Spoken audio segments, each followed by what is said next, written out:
específicas. En este caso vamos a explicar un poco mejor. En este caso tenemos lo que es la pelvis ginecoide, la cual va a tener un diámetro bisiático más amplio, las paredes laterales verticales y paralelas. También va a tener lo que es un ángulo púbico de 90 grados y una espina ciática no prominente con un diámetro bisquiático también amplio. También tiene un diámetro transverso mayor, un diámetro anteroposterior menor y lo que es un sacro cóncavo. Su escotadura sacrociática va a ser mayor, amplia y redondeada. En la pelvis androide, en cambio, vamos a tener que esta va a tener un diámetro transverso menor, un diámetro anteroposterior mayor y un sacro en anteroversión con una escotadura ciática menor, más angosta. También va a presentar lo que es un diámetro bisiático reducido, lo que va a tener unas paredes laterales convergentes y un ángulo púbico menor a 90 grados con un diámetro bisquiático reducido. También presentan lo que son espinas ciáticas más punteadas. Luego tenemos la pelvis antropoide, que va a tener un diámetro transverso menor. ¿Qué pasó?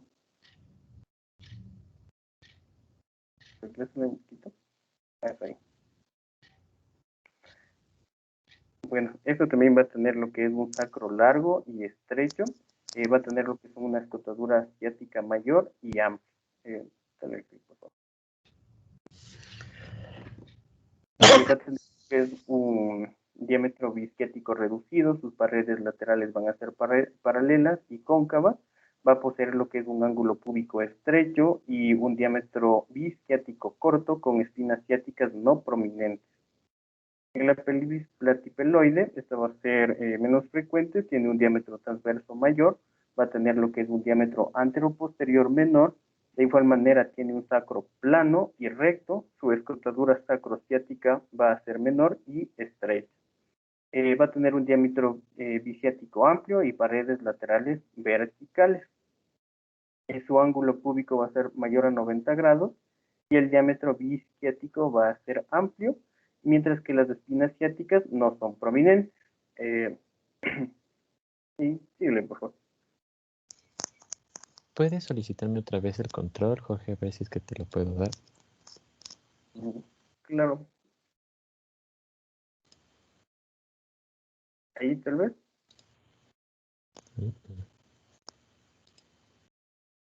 Pareciera que no. Ya, ahora déjame ver.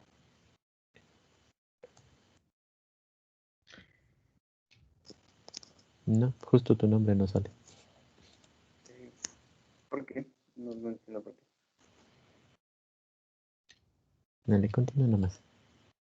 Bueno, continuamos con lo que es la fisiología materna. Esta también va a tener diferentes cambios en lo que es el aparato reproductivo. Síguele, por favor.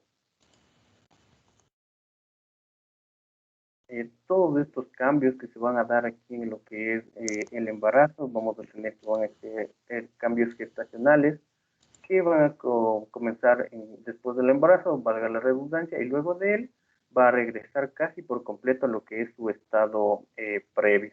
La mayoría de estos cambios van a ser producidos, una, por la estimulación del feto y lo que es la placenta.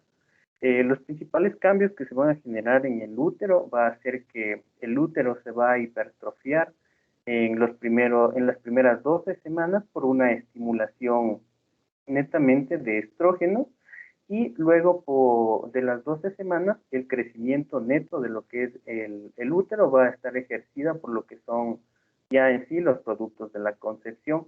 De esta manera van a cambiar lo que son la disposición de las fibras.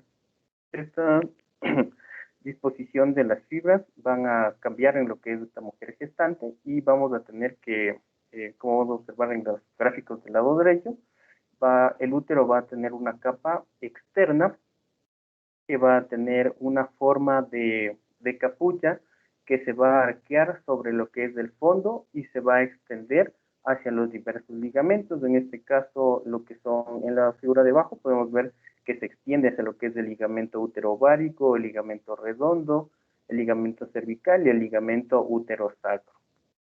También existe lo que es un cambio en lo que es la capa intermedia, Aquí vamos a observar como las líneas de color rojo. Esta va a ser una red densa fibromuscular que va a estar perforada en todas direcciones por lo que son vasos sanguíneos. En la imagen de arriba podemos observar de mejor manera cómo los vasos sanguíneos están perforando lo que son esta capa intermedia. Pues esta distribución en forma de 8 nos va a ayudar al momento que la paciente entre en trabajo de parto. Estos vasos, esta musculatura se va a constreñir y por ende va a constreñir los vasos, por lo cual va a detener el sangrado. Luego tenemos hacia más adentro, encontramos lo que es la capa interna.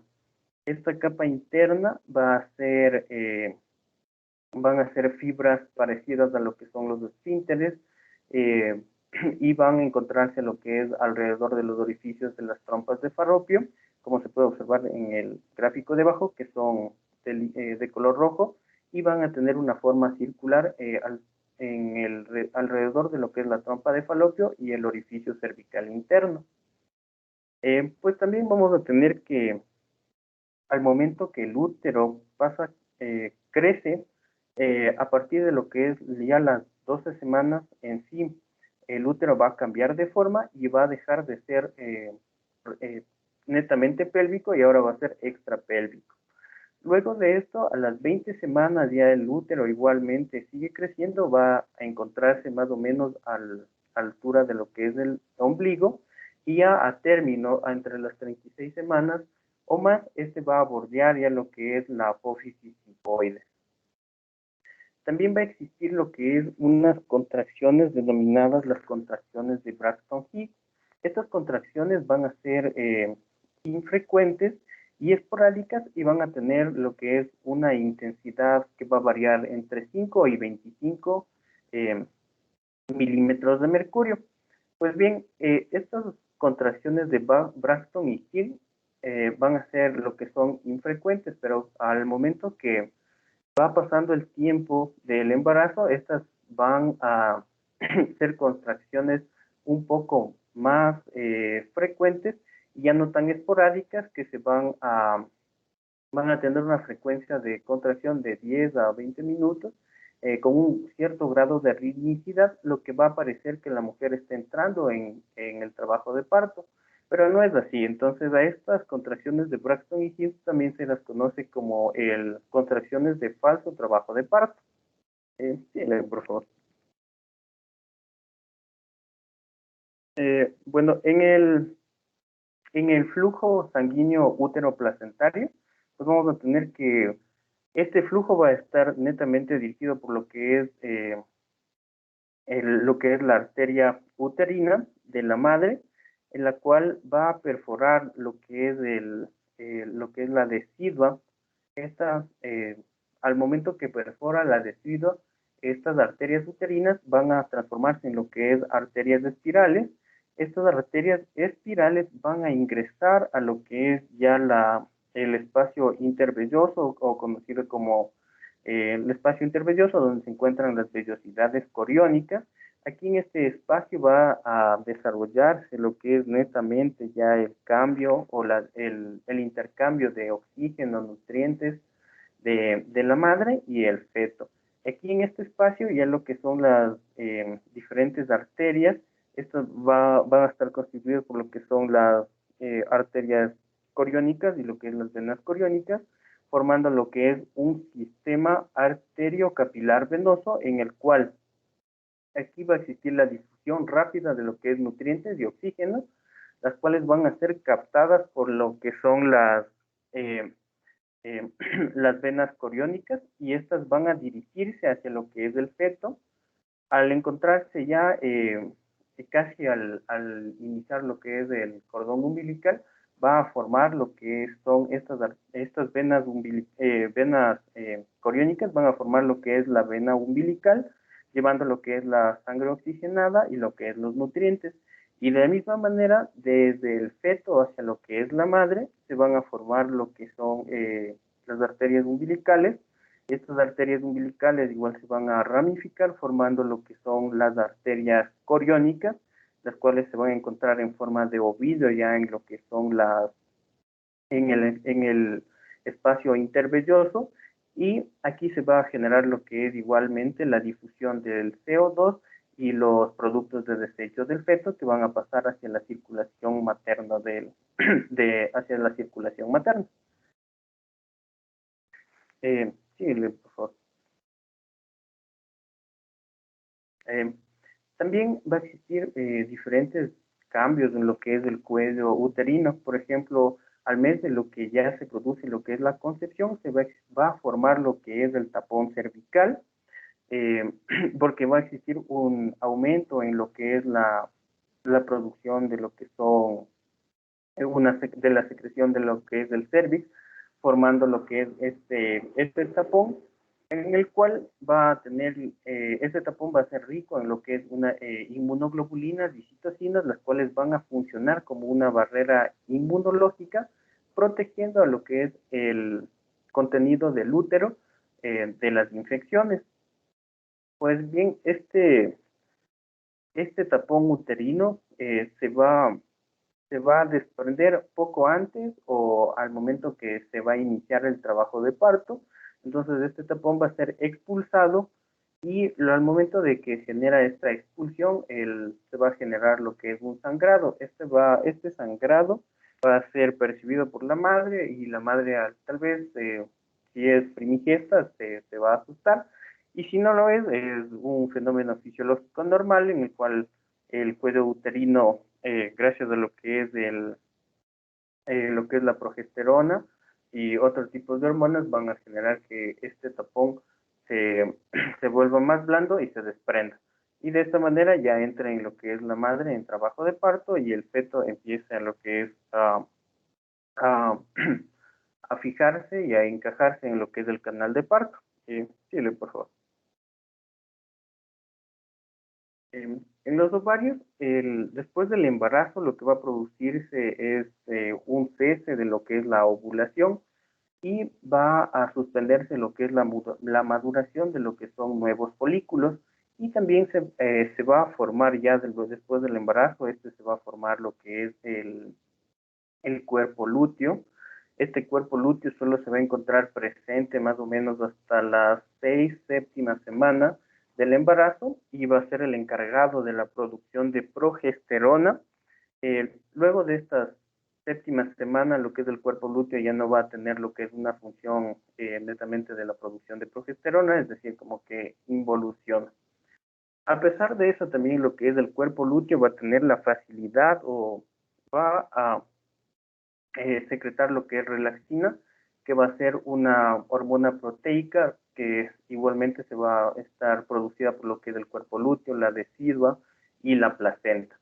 Esta relaxina va a generar lo que son diferentes funciones que nos van a ayudar en el embarazo, es decir, esta aumenta lo que es la actividad hemodinámica, también disminuye la osmolalidad sérica, incrementa lo que es la resistencia arterial, y estos son factores que se encuentran asociados totalmente con un embarazo normal. Eh, bueno, cuando existe lo que es una hipersecreción de lo que es la hormona luteínica, por el cuerpo lúteo se van a formar lo que son los quistes tecoluteínicos que se pueden observar en, en la figura del lado derecho. Estos van a ser crecimientos de lo que es este cuerpo lúteo.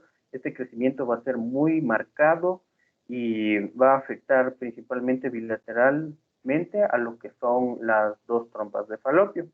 Estas se pueden asociar con lo que es niveles elevados de la hormona gonadotropina coriónica humana en suero, y en frecuencia se los ha ligado con lo que es la enfermedad trofobástica gestacional, también como una placentomegalia o una aloinmunización anti-D, y también se encuentra relacionada con lo que es la preeclampsia y lo que es el hipertiroidismo. Sí, por favor.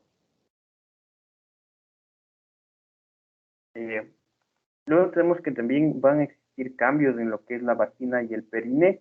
En la vagina y el periné va a aparecer lo que es el famoso signo de Chadwick. Este signo de Chadwick va a hacer lo que es, se va a producir porque existe una mayor vascularización. En esta zona va a existir una mayor hiperemia de la piel, de los músculos del periné y de la vulva, dando, dando lo que es este aspecto azulado violáceo, lo que es la vagina y también lo que es el periné. También va a aumentar lo que son las secreciones cervicales durante el embarazo, van a existir lo que es unas secreciones blanquecinas, algo espesas. Estas secreciones se van a caracterizar porque van a tener un pH de 3.5 hasta un pH de 6. Este pH se debe a que existe un aumento de la producción del ácido láctico. Muy bien. Puedes darle clic. Ya. También va a existir lo que son cambios en las paredes vaginales. Estos cambios en las paredes vaginales nos van a ayudar a lo que es una preparación previa a lo que es el parto, es decir, va a existir un cambio adaptativo de la pared abdominal. Esta va a tener un engrosamiento epitelial considerable, va a existir un relajamiento de lo que es el tejido conectivo y una hipertrofia de lo que son las células musculares, adaptándose ya para lo que es recibir a lo que es el feto. Síguele, por favor. Bueno, también tenemos lo que son otros cambios fisiológicos, como va a ser el prolapso de órganos pélvicos. Este prolapso de órganos pélvicos se va a producir porque va a existir una laxitud de los músculos, los ligamentos y los tejidos en sí que soportan a los órganos pélvicos. Es decir, que estos tejidos van a debilitarse y se van a aflojar, generando que todos los órganos pélvicos que descansen en esta zona van a empezar a descender y se van a observar como pequeñas masas en lo que es el suelo pélvico, y por lo cual va a generar molestias. Y en el caso del embarazo va a generar como que el susto de una madre.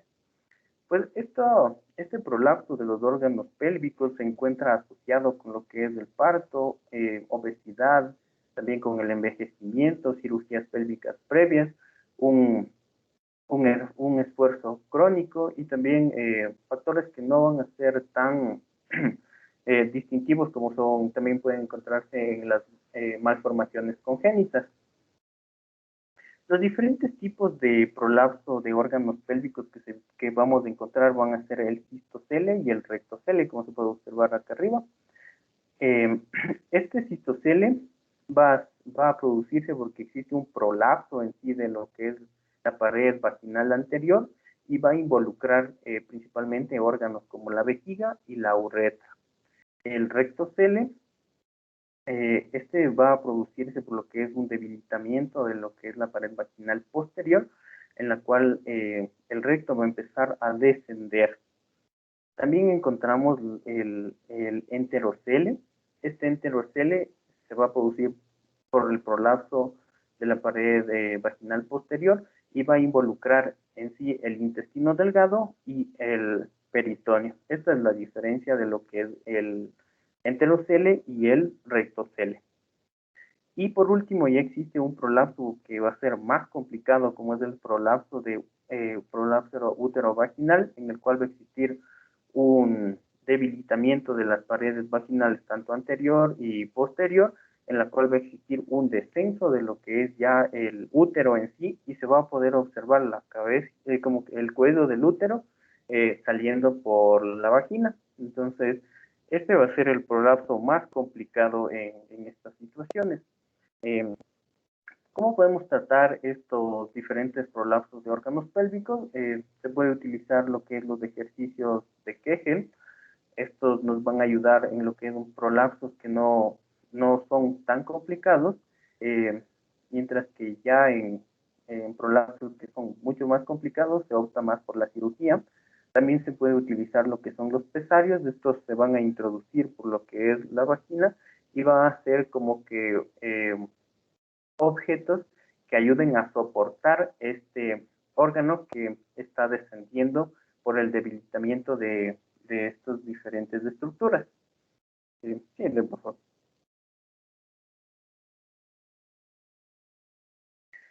Las mamas, aquí en las mamas, estas van a tener un aumento de la sensibilidad, también las mujeres van a sentir lo que son parestesias, es decir, eh, pequeños hormigueos en lo que son las mamas. Después de lo que es el segundo mes, estas van a aumentar de tamaño, van a, van a crecer casi al doble de lo que es su tamaño normal. Aquí ya se van a observar ya lo que son vasos sanguíneos y se pueden observar bajo la piel pequeñas venas. También van a existir cambios en lo que son los pezones, de estos se van a agrandar considerablemente, van a ser mucho más pigmentados y se van a volver algo eréctiles. También va a existir un cambio en lo que es la areola mamaria, esta se va a hacer profunda y se va a pigmentar mucho más.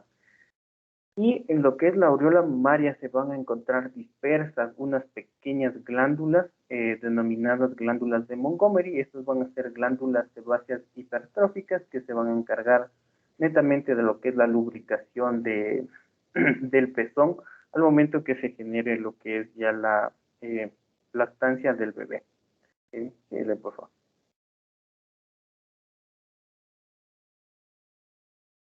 Bueno, también van a existir cambios fisiológicos en la piel. En este caso, en la pared abdominal va a existir lo que es de más o menos a partir de la mitad del embarazo.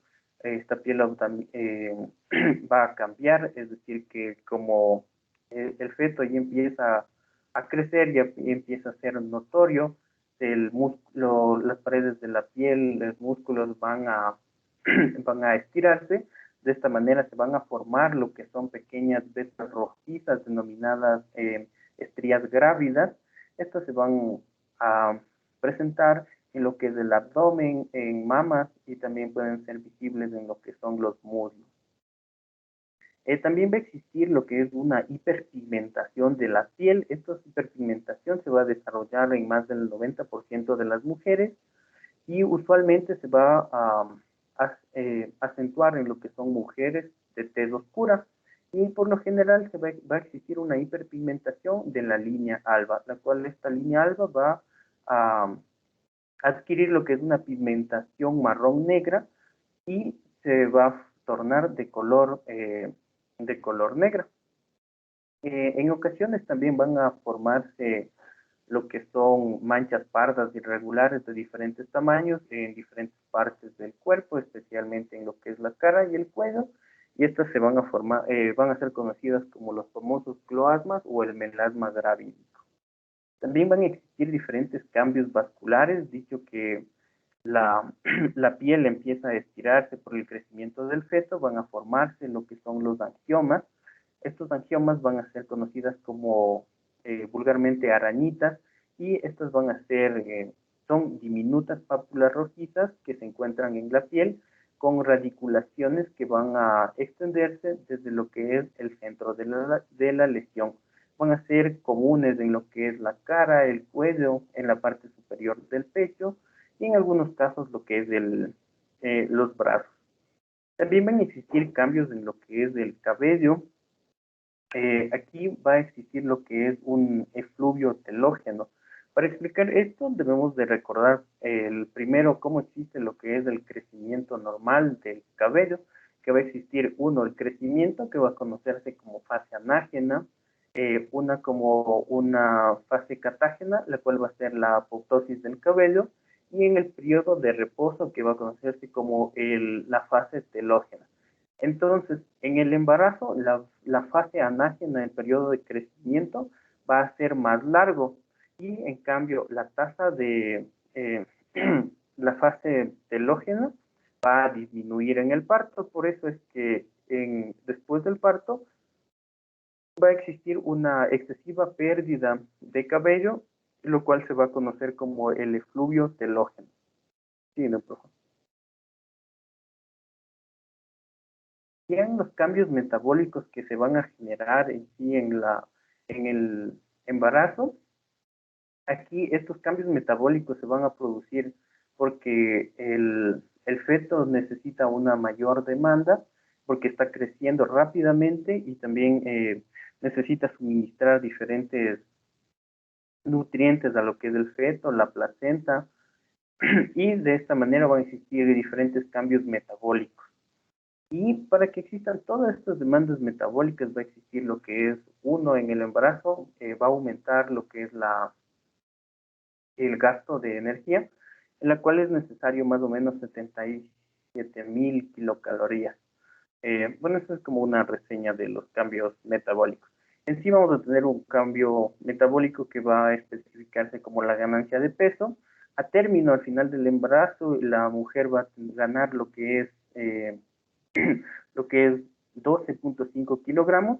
Esta ganancia de peso de 12.5 kilogramos va a estar ejercida, uno, por lo que es el feto, la placenta, el líquido amniótico, el útero, el crecimiento de las mamas, también lo que es lo que es la formación de una gran cantidad de sangre, que ya les voy a explicar más adelante.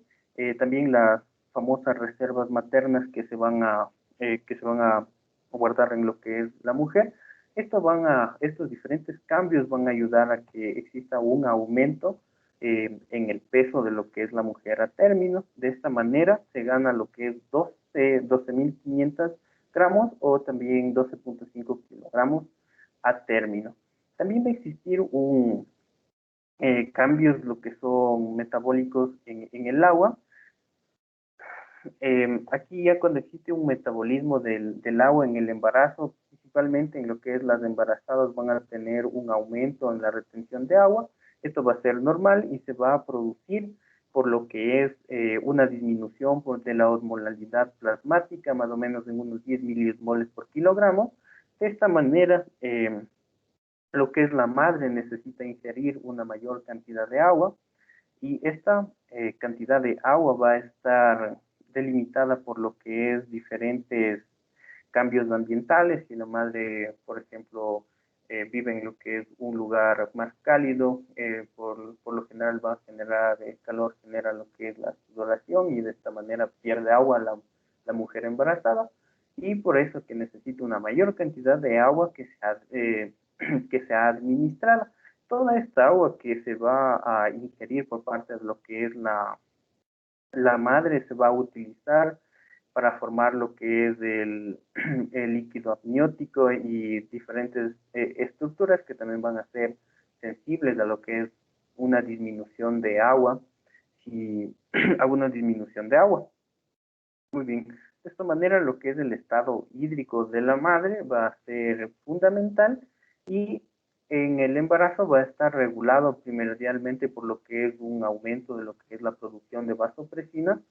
Este aumento de lo que es la vasopresina va a generar un incremento de renina y por ende un aumento de lo que es la producción de aldosterona. Esta aldosterona va a generar reabsorción de agua y reabsorción de lo que es de sodio en los túbulos contorneados proximales del riñón. Toda esta absorción de agua, como ya les había mencionado, se utiliza para lo que es la formación de líquido amniótico, de tejidos fetales, también para lo que es eh, una necesidad del incremento de lo que es la volemia de la madre, también se funciona adecuadamente lo que es la ingesta de agua en el embarazo. Y como a término, lo que es esta gran cantidad de agua que se ha reabsorbido en lo que es la madre, va a ser más o menos de 6.5 litros, que van a estar distribuidos 3.5 litros de agua que va a estar distribuido entre el feto, la placenta, el líquido amniótico y otros 3 litros que se van a repartir entre lo que es el volumen materno expandido de la madre y también lo que es el crecimiento de útero y de mama. Por favor. Ya. También va a existir un cambio en lo que es el metabolismo de las proteínas. Aquí la mayor parte de lo que es los productos de concepción van a ser ricos en lo que es proteínas. Todas estas proteínas, todas estas estructuras de la concepción van a tener una mayor cantidad de proteínas y no tanto que una cantidad de grasa y de lo que son carbohidratos. Para eso, lo que es la madre debe de cambiar lo que es su dieta y va a existir va a cambiar lo que es un requerimiento de la dieta de proteínas. Para esto se va, para esto más o menos a la segunda mitad de lo que es el embarazo, la madre debe de consumir alrededor de 1000 gramos de proteínas que van a encontrarse, que estos se van a depositar de manera gradual en lo que es el transcurso del embarazo y más o menos el consumo promedio de lo que es de proteínas tiene que ser de 5 a 6 gramos por día para lograr mantener lo que es un embarazo normal. De igual manera, estas proteínas se van a distribuir, bueno, luego del parto y se va a distribuir, esta proteína va a ser parte de lo que es la leche materna y va a ayudar a lo que es una buena subsistencia de lo que es el feto en sí. Sí, por favor.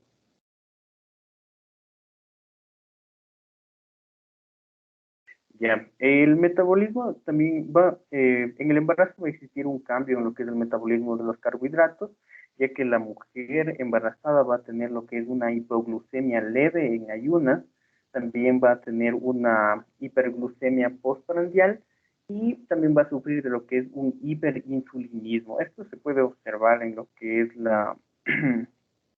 en la figura del lado izquierdo. Aquí podemos observar que va a existir lo que es una hiperglucemia leve en ayunas. Las madres van a hacer en el transcurso del día, van a tener lo que es una cantidad de glucosa disminuida en sangre, pero esto luego de lo que es un bolo de glucosa, es decir, las comidas que la madre come, va a generar un aumento y esto va a disparar lo que es la glucosa, generando lo que es una hiperglucemia postprandial después de las comidas. De esta manera, esta hiperglucemia postprandial va a generar lo que es un hiperinsulinismo.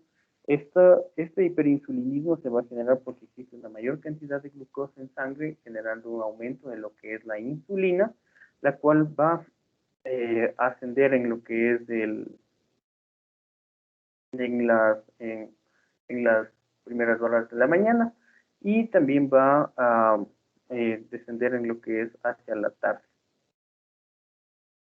Sí, por favor.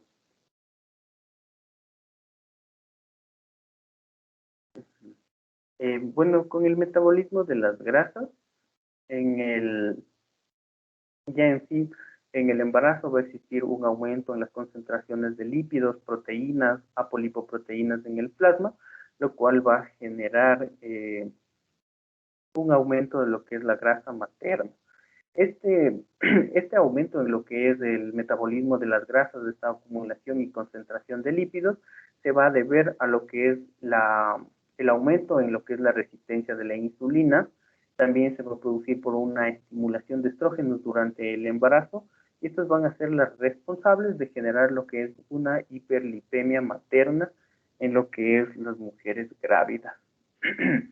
De esta manera también lo que es la síntesis de este aumento de lípidos, también un aumento de lo que es la ingesta de alimentos, van a contribuir a la acumulación materna en los primeros 2 trimestres de embarazo, mientras que en el tercer trimestre va a existir un almacenamiento graso, pero ya no va a ser tan grande como en los primeros trimestres. Esto se debe a que va a existir una actividad lipolítica potenciada y la actividad de la lipoproteína lipasa va a reducir lo que es la captación circulante de triglicéridos en el tejido adiposo. También va a existir lo que es van a existir hormonas que van a afectar a este metabolismo de las grasas. En este caso encontramos lo que es la leptina, la adiponectina, la grelina y lo que es la bisfatina.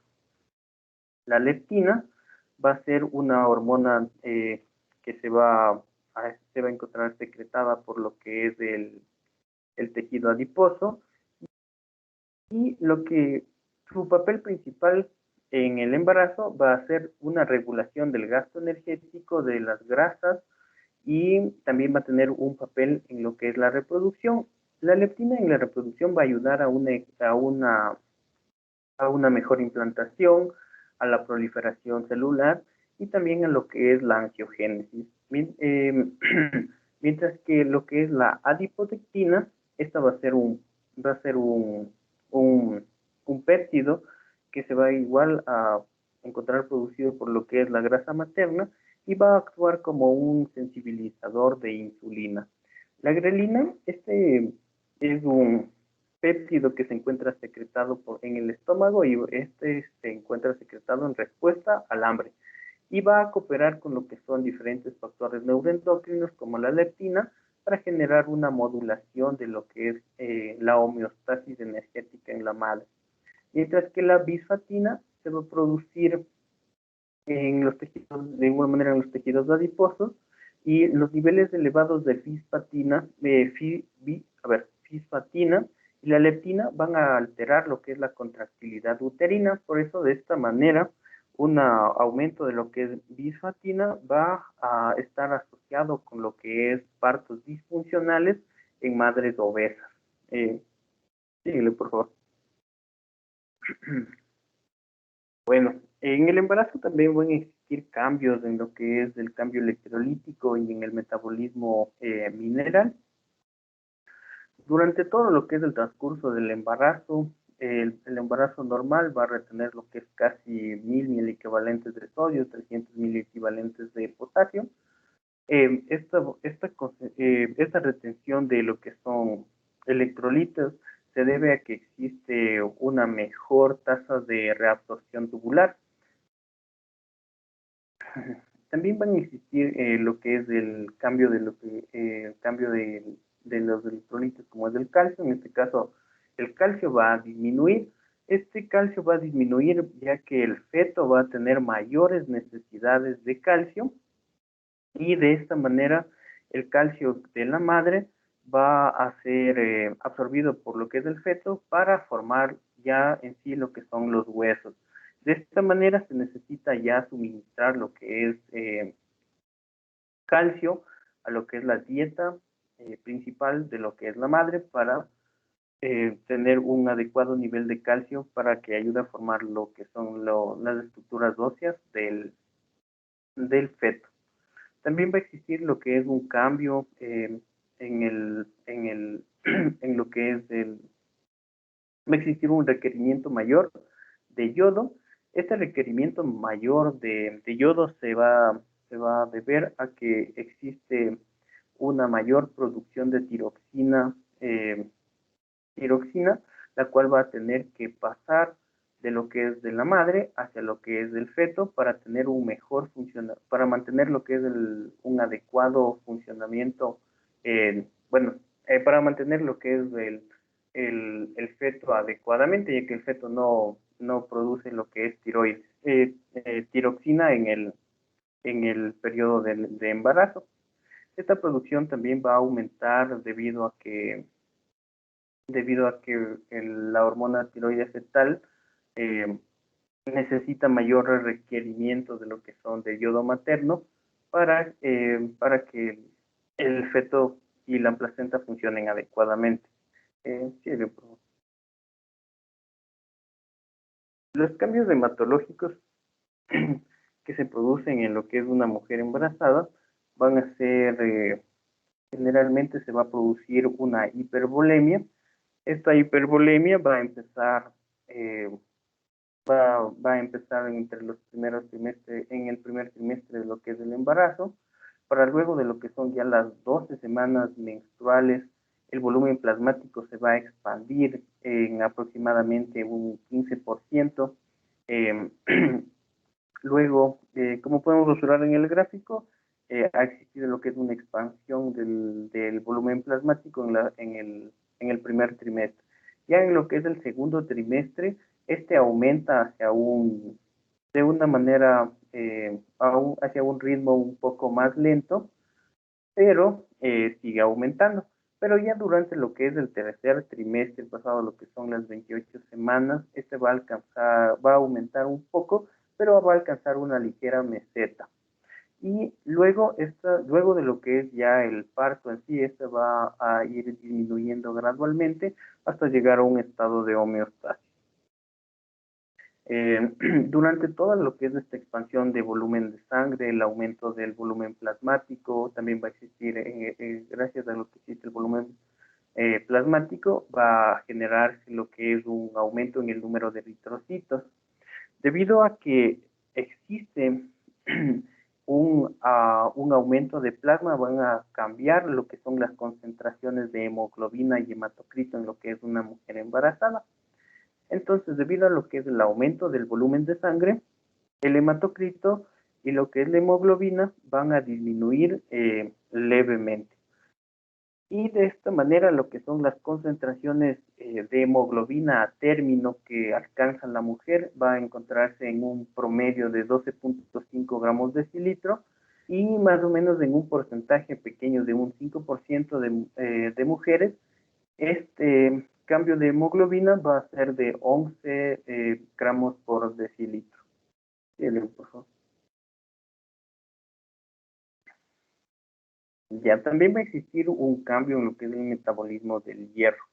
La mayoría de las mujeres adultas van a tener lo que es un hierro normal que va desde 2 a 2.5 gramos. Esto va a diferir en lo que son en mujeres más jóvenes, ya que en las mujeres más jóvenes se va a incorporar una mayor cantidad de lo que es hierro, en lo que va a ser hemoglobina, mioglobina, y por lo tanto estas reservas de hierro en mujeres jóvenes van a disminuir y van a ser aproximadamente de unos 300 gramos. Bueno, y en sí para lo que es el hierro que se necesita en una mujer que se encuentra embarazada, va a ser de 1.000 miligramos. Estos 1.000 miligramos de hierro se van a encontrar distribuidos más o menos en 300 miligramos que se van a transferir hacia lo que es el feto y a la placenta. Otros 200 miligramos se van a perder por lo que es el tracto gastrointestinal. Y más o menos lo que es otros 500 miligramos de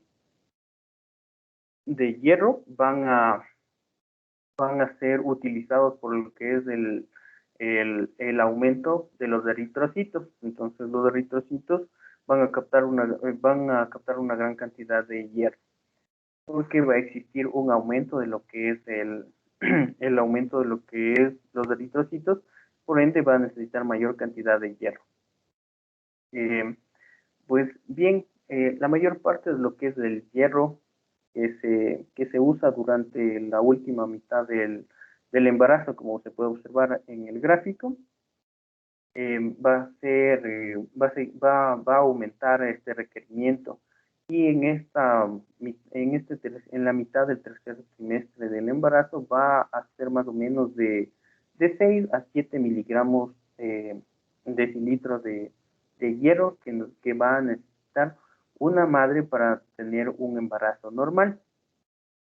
Por lo general, estos 6 a 7 miligramos de hierro no van a encontrarse disponibles en lo que es una madre, lo cual se puede suplementar este hierro de manera oral para que así se ejerza lo que es un incremento óptico de lo que es estos de, de para que exista un aumento normal de lo que es el hierro en una madre que se encuentra embarazada. Eh, sí, por favor.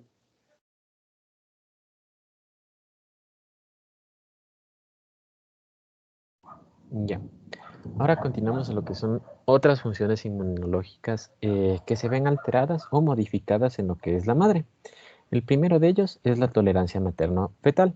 Tomemos en cuenta de que el feto va a ser un agente extraño. ¿Por qué? Porque va a tener tanto antígenos de la madre como antígenos del padre. Por lo tanto, se tiene que adaptar el sistema inmune de la madre para poder conllevar el embarazo. Es de esa manera que logramos tener un sinergismo. El sinergismo va a estar dado entre el microbioma materno, la decidutrina y el trofoblasto. Entonces, se ha mencionado de que bacterias, el útero técnicamente es estéril, pero el momento en que ya está con un feto, se coloniza por bacterias. De esa manera le pueden ayudar a inhibir ciertos patógenos. Entonces, La primera modificación va a ser el complejo mayor de histocompatibilidad. Tomemos en cuenta que todo ser humano expresa lo que es el complejo de mayor histocompatibilidad de clase 1A. Entonces, han sido muy pocos o extraordinarios los casos en que se han presentado eh, mismos receptores. Lo que va a hacer la madre es dejar de expresar este complejo de mayor histocompatibilidad tipo 1A y lo va a realizar de tipo 1B. Por lo tanto, en el caso lo va a incluir lo que es HLA-E, HLA-F y HLA-G. Estos tres lo que van a ayudar es evitar o suprimir la citotoxicidad. Se evita la secreción de citocinas o se inhibe las mismas, todo con el fin de que las células inmunitarias ataquen al feto. De allí tenemos las alteraciones en cuanto a los linfocitos TCD4. Entonces, nosotros tenemos de dos tipos, TH1 y TH2. Entonces, lo primero que va a realizar la madre o que se va a realizar en el sistema inmunológico de la madre es que la inmunidad mediada por TH1 va a ser desplazada por la TH2. Por tanto, si es desplazada, ya no se va a secretar interleucina, interferón alfa y factor de necrosis tumoral alfa. Además, va a disminuir lo que son los niveles de los linfocitos TH helper tipo 1, linfocitos T citotóxicos tipo 1. En el otro caso, como se aumentó el TH2, va a ser una respuesta inmunológica humoral o basada en anticuerpos. Es decir, va a existir la expresión o la síntesis de interleucina 4, 10 y 13. Entonces, estas inmunoglobulinas, las principales y las más marcadas, van a ser la de tipo A y la de tipo G. Se van a presentar, como bien vimos, en la parte del cérvix. Van a formar lo que es el tapón de moco cervical, que ya nos explicó Jorge.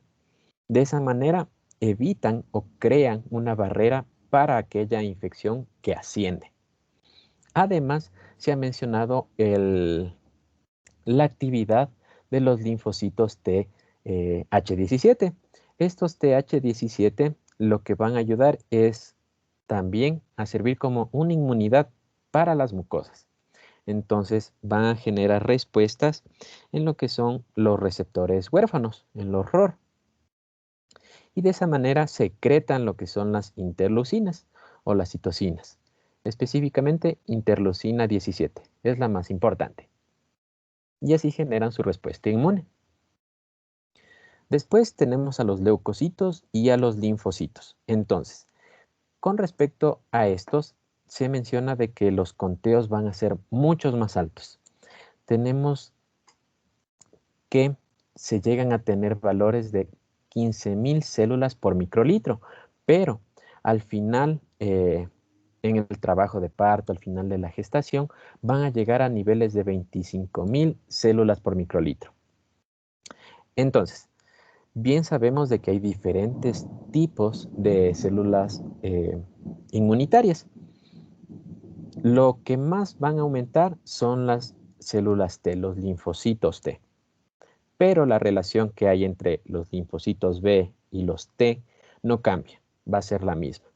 Y tenemos algo importante a tomar en cuenta es las pruebas para los marcadores inflamatorios. Entonces, en estos casos nos pueden generar ciertas confusiones y por tanto no son pruebas confiables. En el caso de las fosfatasa alcalina, va a estar elevado al principio del embarazo y eso no significa que tenga un trastorno mieloproliferativo. En el caso de la proteína C reactiva, igual, esta va a estar aumentada si es que tiene un trauma o una inflamación del tejido. Los niveles de eritrosedimentación globular se aumentan también en el embarazo por los niveles del fibrinógeno y las globulinas. En el caso de fibrinógeno ya lo vamos a explicar más adelante. Luego tenemos los factores de complemento C3 y C4. Estos específicamente van a crecer en lo que es el segundo y tercer trimestre. Y finalmente la calcitonina, que se encuentra elevada en lo que es el tercer trimestre y los primeros días postparto. Entonces, no nos podemos guiar tanto por estas pruebas de mediadores inflamatorios. Ahora sí tenemos en cuanto a la coagulación y fibrinólisis. Entonces, en el embarazo se va a incrementar la coagulación como tal, pero se mantiene una hemostasia equilibrada. Va a existir un aumento de todos los factores de coagulación, excepto dos. Vamos a tener el 11, este no va a estar elevado, el antecedente tromboplastínico del plasma y el factor 13.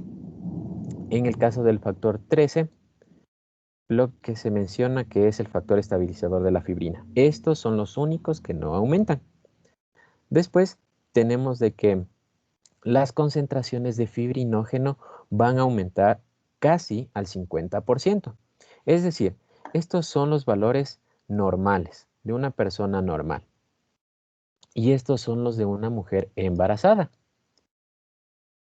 siendo el promedio 450. Eso es el valor que vamos a reconocer en una mujer embarazada. 450 miligramos sobre decilitro. Este aumento de fibrinógeno es lo que genera esas alzas en el nivel de eritrosedimentación que lo acabamos de mencionar. Además, se ha mencionado que la actividad fibrinolítica disminuye en el embarazo, por lo tanto, ayuda a la formación de fibrina.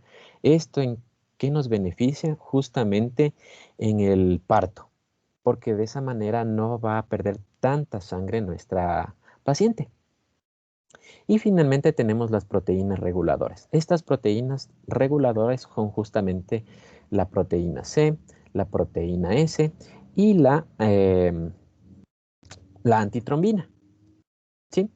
Entonces, estos normalmente nos ayudan a inhibir ciertos factores de coagulación, específicamente los que son la proacelerina, el 5, o el factor antihemofílico tipo A, el 8. Nos van a ayudar a controlar o a neutralizar estos factores coagulantes. El momento en que está embarazada nuestra paciente van a disminuir estas proteínas y por lo tanto se va a aumentar los niveles de coagulación. Aquí tenemos justamente los datos en un estudio que demostraba cómo están los cambios en cuanto a la hemostasia. Tenemos justamente en el lado de la izquierda, la columna de la izquierda, los de una paciente no embarazada y en el de la derecha a término de embarazo, siendo los más importantes cómo cambian fibrinógeno, factor 7, factor 10, pero los que no cambian va a ser el tiempo de tromboplastina parcial y el activador de plasminógeno. Son los dos únicos que no cambiaban. Después tenemos a las plaquetas. Igualmente va a existir un cambio plaquetario aumentado. Se descubrió en un estudio que los niveles en no embarazadas es de 250 células por microlitro y en embarazadas 213. Esta se debe a algunas teorías, todavía no está confirmado, y es por el hecho de que, primero, la paciente va a tener una hemodilución por el aumento de consumo de plaquetas, debido a que se van a consumir las plaquetas viejas para generar más jóvenes y más grandes. Después tenemos el vaso. El vaso lo que sí pasa es que aumenta en proporción. Se ha determinado que aumenta hasta aproximadamente un 50% comparando el primer trimestre con el previo al parto, al final del embarazo. La causa en sí es desconocida, pero las teorías que se pueden mencionar se debe al incremento del volumen sanguíneo y a los cambios hemodinámicos que acabamos de presenciar en cuanto al embarazo. Es así que podemos pasar al sistema cardiovascular. Entonces, En el sistema cardiovascular dependemos de las semanas. Mencionamos de que las primeras 8 semanas van a ser importantes porque cambia drásticamente las funciones cardíacas. Específicamente, tenemos la semana 5 que va a aumentar gasto cardíaco y frecuencia cardíaca. Además de que disminuye la resistencia vascular sistémica. Ya vamos a ver algunos mecanismos por los cuales se ayuda estos factores. Tenemos a la semana 6 a 7 en donde la presión arterial sistólica braquial, la presión arterial diastólica y la presión arterial sistólica central son menores. Luego a la semana 10 a 20 aumenta el volumen de plasma y esto causa el incremento de la precarga. Por lo tanto, como bien se sabe, genera incrementos en los volúmenes de la aurícula izquierda. Luego, estos dos van de la mano. Se ha mencionado que en las semanas 12 a 16 y el 32 a la 36 existe un aumento considerable en cuanto a la frecuencia cardíaca, ya sea en pacientes embarazadas normales o con sobrepeso. Aquí al lado de la derecha, perdón, vamos a ver un gráfico. En el caso es el volumen sistólico del ventrículo izquierdo. Lo que compara es cuando está no gestante con gestante. Entonces, tenemos aquí el volumen sistólico en mililitros y vemos cómo va aumentando. Y con respecto a la posición materna, vamos a darnos cuenta que la posición materna es bastante importante. Entonces, cada vez que avanza nuestro embarazo, va a cambiar la posición del corazón. Como vemos, tenemos una línea continua y una línea punteada. La línea punteada es cómo se ve el corazón en una madre gestante. Vemos cómo el corazón se va a elevar, va también a desplazarse a la izquierda y gira sobre su propio eje, específicamente el longitudinal. Vemos cómo el ápice se mueve un poco lateralmente. Justamente son estos los cambios estructurales que vamos a presentar en las embarazadas. Lamentablemente esto nos puede traer confusiones por el hecho de las radiografías, porque podemos estar pensando en una cardiomegalia, cuando en realidad no lo es. Algunos cambios electrocardiográficos comunes es primero que si es que está desviado o se cambió la posición del corazón, va a existir un desvío del eje. Específicamente, el eje va a estar desviado al lado izquierdo. Luego, se ha mencionado que hay también ondas Q en algunas derivaciones, específicamente ABF, en D3 y también se ha mencionado en D2. Luego, los sonidos cardíacos son importantes porque son notorios. Ejemplo, el tercer sonido va a ser fuerte y más fácil de escucharlo. El soplo sistólico se va a presentar en el 90% de los casos. Esto principalmente se da cuando inspira o expira y desaparece después del parto. Tenemos el diastólico que es transitorio y se presenta en el 20% de los casos. Y finalmente el soplo continuo que es debido a vasculatura mamaria que se presenta en el 10% de los casos. Entonces no es muy raro escuchar o auscultar soplos cardíacos. Luego tenemos los cambios estructurales, es decir, una remodelación cardíaca o una plasticidad cardíaca.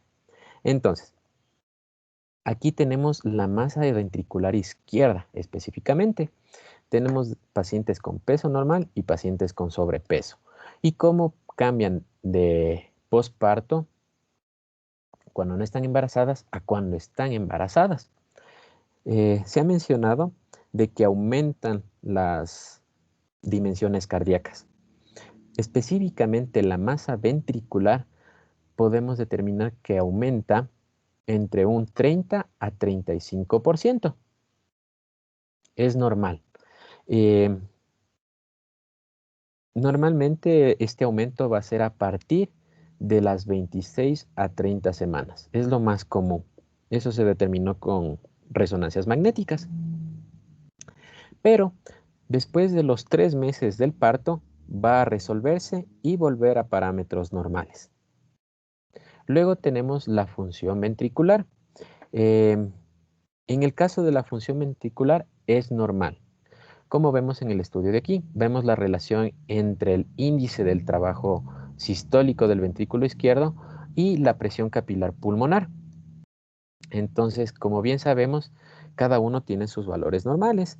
En el caso del 1, 50 a 60 y en el caso del segundo, 6 a 12. Entonces se le realizó a 10 mujeres embarazadas, dando como determinación que la mayoría de ellas se presentaban en niveles normales. Entonces la función ventricular eh, no cambia, es euddinámica. Ahora sí, con respecto al gasto cardíaco. Esto sí es bastante importante con respecto a la posición en la que se encuentra nuestra paciente. ¿Por qué? Porque cuando se mide en decúbito ventricular lateral, el gasto cardíaco se aumenta, como podemos ver en la imagen. Es la línea entrecortada. Y en cambio, en la posición supina, como el útero va a estar agrandado de tamaño, va a comprimir lo que son las venas y con esto se disminuye el retorno venoso. En respuesta, no existe un buen llenado cardíaco y el gasto cardíaco disminuye. Por eso en posición supina es menor a la posición ventricular lateral. Se ha mencionado de que se divide en etapas. Entonces, la primera etapa va a ser un aumento con moderación. En la segunda etapa va a aumentar gracias a lo que son esfuerzos vigorosos. Y en el posparto, este va a regresar a la normalidad. Pero aquí hay una advertencia por el hecho de que si es que la paciente perdió mucha cantidad de sangre, no va a regresar.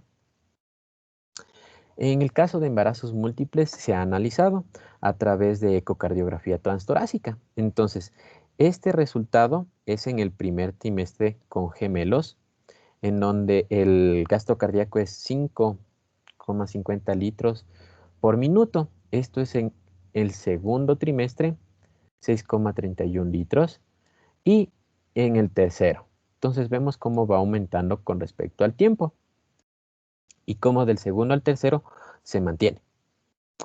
De allí podemos pasar a lo que es la función hemodinámica en el embarazo tardío. Aquí lo más importante son los resultados estadísticamente significativos. ¿Qué quiere decir esto? Tenemos los datos que aumentan y tenemos los datos que disminuyen. Tomando en cuenta a pacientes embarazadas y a las mismas pacientes posparto. 11 a 13 semanas se las evaluó posterior. Fueron a través de estudios invasivos en 10 mujeres nulíparas. Entonces se las midió a las 35, 38 semanas y a las 11, 13 semanas posparto. Lo que se evidenció es que el embarazo tardío se asocia con niveles elevados en cuanto a frecuencia cardíaca y gasto cardíaco. Pero se va a encontrar niveles disminuidos de lo que es la resistencia vascular sistémica, resistencia vascular pulmonar, la presión osmótica y el gradiente de la presión osmótica coloidal con la presión de cuña capilar pulmonar. ¿Qué quiere decir esto? Bien podríamos decir que porque el gasto cardíaco aumenta, va a existir un mayor ejercicio o esfuerzo por parte del corazón, pero no, tiene ciertas formas en que se controla. De allí que es en el embarazo no se lo determina con un estado continuo de alto gasto cardíaco. Se equilibra la situación. Tenemos en cambio la circulación y la presión arterial. En el gráfico de la izquierda tenemos, dependiendo de la posición en la que se haya encontrado la madre, sea supino o sea decúbito lateral izquierdo, y sea presión sistólica y diastólica. Entonces, bien se puede determinar de que la posición en la que se encuentra la madre afecta la presión arterial. Específicamente, la posición arterial sistólica es mucho más baja en posición de cúbito lateral. Eh, Esta suele disminuir principalmente en lo que son las 24 a 26 semanas. Estos son los valores en los que disminuye. Y como podemos comparar, los valores de la presión diastólica disminuyen más que los valores de la presión sistólica. Luego tenemos en cambio la presión venosa. En cuanto a la presión venosa, se puede mencionar de que en los miembros superiores no cambia, no hay cambios, pero en los miembros inferiores sí, esta va a aumentar. Se tiene un valor de 8 al principio del embarazo y luego al término del embarazo aumentó a 24. ¿Cuál es el problema de esto? Que el flujo sanguíneo se retarda en el embarazo. Esto se debe ya sea a la oclusión de las venas, a que el útero las comprime y le predispone a nuestra paciente a que tenga edema, tenga venas varicosas y tenga hemorroides, además de que predispone a lo que es la trombosis venosa profunda. Luego tenemos la hipotensión supina. Esta se debe a la compresión del útero a los grandes vasos. Como vemos en la imagen, se lo denomina como síndrome hipotensor supino. Lo que genera es casi técnicamente como una comparación que se tiene cuando la paciente está en hemorragia o cuando se le haya administrado una analgesia. Son casi similares y hasta pueden dificultarlo si se le medica a la paciente. Luego tenemos algunos factores modificadores para el sistema cardiovascular. Comenzamos con lo que es el sistema renina, angiotensina y aldosterona.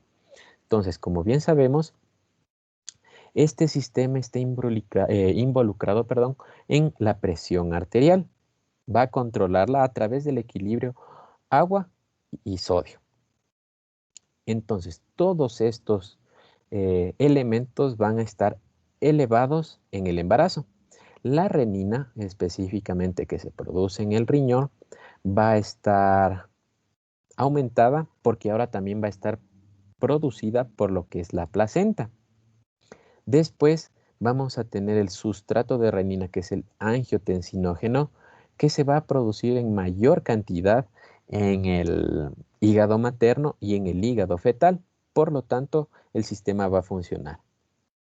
¿A qué se debieron estos dos aumentos? A los estrógenos. Se ha evidenciado que las nulíparas van a permanecer normotensas, pero que al permanecer normotensas se van a volver refractarias a este efecto de angiotensina aumentado. En cambio, aquellas pacientes que eran hipertensas van a perder esta refractariedad. ¿Por qué se debe? En cambio, aquí va a ser por la progesterona. De allí que normalmente después de los 15 a 30 minutos que se retira la placenta o se elimina la placenta, se pierde esta refractariedad porque la progesterona ya no está en grandes cantidades. El problema radica si es que nosotros le administramos grandes cantidades de progesterona intramuscular. Esto va a retrasar la pérdida de esta refractariedad a la aldosterona, a la angiotensina aldosterona. Después tenemos a los péptidos natriuréticos cardíacos. Tenemos específicamente dos especies. El péptido natriurético atrial y el péptido natriurético cerebral. ¿Estos en qué ayudan? Al ser sintetizados o secretados por los cardiomiocitos, van a ayudar a la vasodilatación porque responden al estiramiento que tiene la cámara. Por lo tanto, van a ayudar a lo que es vasodilatación, relajación vascular, van a ayudar en la natriuresis y en la diuresis. De esa manera se compensa ese expandimiento del volumen plasmático y al efecto que tiene la aldosterona a retener el líquido. Un dato importante es que justamente este segundo péptido, el que era cerebral, va a estar ligado con la preeclampsia. ¿Por qué? Porque sus niveles aumentan. Esto se debe a que va a existir un aumento en la postcarga. Luego tenemos a tres: la endotelina, el óxido nítrico y las prostaglandinas. Entonces, los tres van a formarse de lo que es la célula endotelial, la célula muscular endotelial. En el caso de la endotelina, nos ayudan a regular el tono vasomotor local. Es decir, si es que existen niveles elevados, van a generar lo que es una vasoconstricción. Por lo tanto, se ha vinculado de gran manera en la preeclampsia. Funciona en su fisiopatología. En cambio, en el óxido nítrico y en la prostaglandina, sus funciones más importantes es la vasodilatación. De esta manera se modifica la resistencia vascular durante el embarazo. Es así que se puede mantener un control entre el aumento del volumen y que no exista una resistencia vascular periférica para que no exista hipertensión.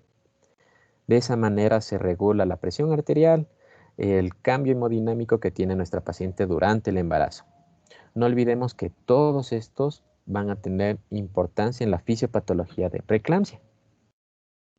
Luego tenemos los cambios en el tracto respiratorio. Aquí vamos a vernos en la imagen. Bien sabemos cómo aumenta de tamaño el abdomen y cómo le va a elevar al diafragma. Específicamente se va a elevar 4 centímetros. Por lo tanto, el ángulo subcostal, como vemos, se va a ensanchar. Este es de una paciente normal y este es una paciente embarazada. Se ensanchó. El diámetro como tal de la caja torácica se va a alargar. Específicamente vemos cómo la circunferencia torácica aumenta cerca de 6 centímetros.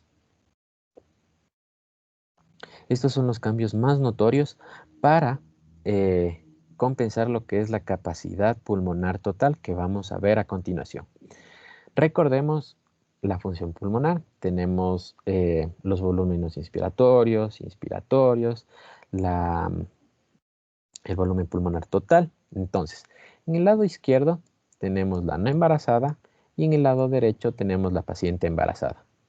Específicamente en los últimos meses de su embarazo. Entonces, ¿qué se menciona? Tenemos a la capacidad funcional residual.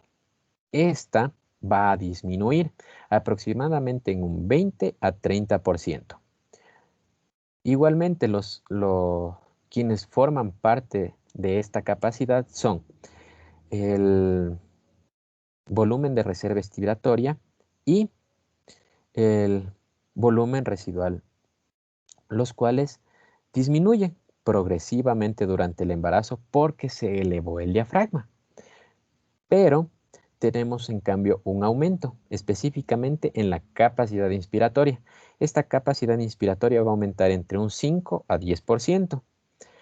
Pero aquí vamos en cambio a notar un cambio, específicamente en los volúmenes tidales. Va a existir un aumento a medida que avance el embarazo.